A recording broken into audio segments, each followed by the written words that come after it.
তো hey everyone, welcome back to my channel Preeti's cooking and ব্লগে সবাইকে জানাই অনেক স্বাগত।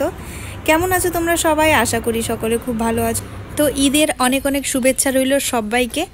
তাই ঈদের দিনটা আমরা কিভাবে কাটাচ্ছি, কোথায় কোথায় যাচ্ছি সেটা তোমাদের সাথে শেয়ার করব। পুরো ভিডিওটা অবশ্যই দেখো, স্কিপ না করে। আর চ্যানেলটিকে তোমরা প্লিজ সাবস্ক্রাইব করে দিও যদি আমার ভিডিও ভালো লেগে থাকে, আর লাইক কমেন্ট শেয়ারটা করে দিও অবশ্যই। সকালবেলা ঘুম থেকে উঠে বাড়ির যতটুকু কাজ সেটুকু করলাম, আর খাওয়া দাওয়ার মধ্যে কালকের যা রান্না করেছিলাম সেগুলোই ছিল, তো সকালে সেটাই খেয়েছি।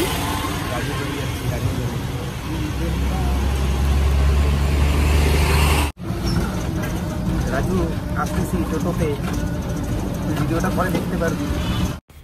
তো বেরিয়ে পড়লাম ওর বন্ধুর বাড়ির উদ্দেশ্যে। আজকে আমরা যাওয়ার সময় টোটোতে যাব, আসার সময় বাইক নিয়ে আসব। মানে ওর বাইকটা ওর ভাই নিয়ে গেছে, যার জন্য টোটোতে যাচ্ছি, আর আসার সময় ওর বন্ধুর বাইক নিয়ে রিটার্ন করব। তো আমরা অনেকটা লেট হয়ে গেছিলাম। রাজুদা আমাদের জন্যই বসে আছে, আর যারা যারা আরও ইনভাইটেড লোক ছিল তাদের অলরেডি মানে ওদের বাড়িতে এসে আবার ওরা চলে গেছে। তো রাজুদা আমাদের জন্য ওয়েট করছে। প্রায় এখন বাজে 3:30। সো ফাইনালি আমরা পৌঁছে গেলাম। রাজুদা আমাদেরকে রিসিভ করার জন্য এখানে রাস্তায় দাঁড়িয়েছিল। তো ওর চোখগুলো মানে ঘুমে টায়ার্ড, ওকে দেখেই বোঝা যাচ্ছিল। জিজ্ঞেস করার পর ও বলল যে কালকে রাত থেকে ঘুম হয়নি, আর ওদেরও নামাজ পড়া অনেক রকম নিয়ম থাকে, সেগুলো ওদের করতে হয়। আর এদিকে বেচারা না খেয়ে আমাদের জন্য ওয়েট করে বসেছিল। সবাই চলে গেছে, আমাদের জন্যই বসেছিল। দেখে মায়াও লাগলো। তো চলো এবার ভেতরে যাওয়া যাক।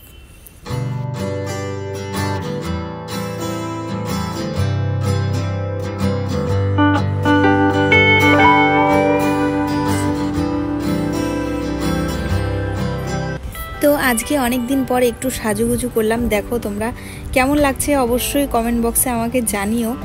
আর এখন এই পরিস্থিতিতে কোনো ড্রেস ফিট হচ্ছে না, মানে কি করব কি পরবো, কোথাও যাওয়ার নাম শুনলে পরে মাথাটা গরম হয়ে যায়, কিচ্ছু খুঁজে পাই না।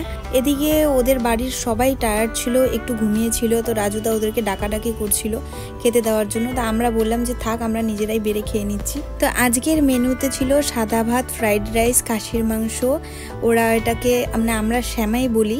তো আমি জিজ্ঞেস করলাম, বললো এটাকে লাচ্ছা বলে। লাচ্ছা ছিল, আর ছিল দই মিষ্টি। এর মধ্যে সব থেকে বড় ব্যাপার ছিল যে সব রান্নাগুলো রাজুদা নিজে করেছিল, আর দারুণ খেতে হয়েছিল সব কয়টা ডিশই। এদিকে আরেকজনের অবস্থা দেখো, কোলে একদম লাচ্ছার বাটিটা নিয়ে ওখান থেকেই নেওয়া শুরু করে দিয়েছে। আমি বললাম যে আমি দিই।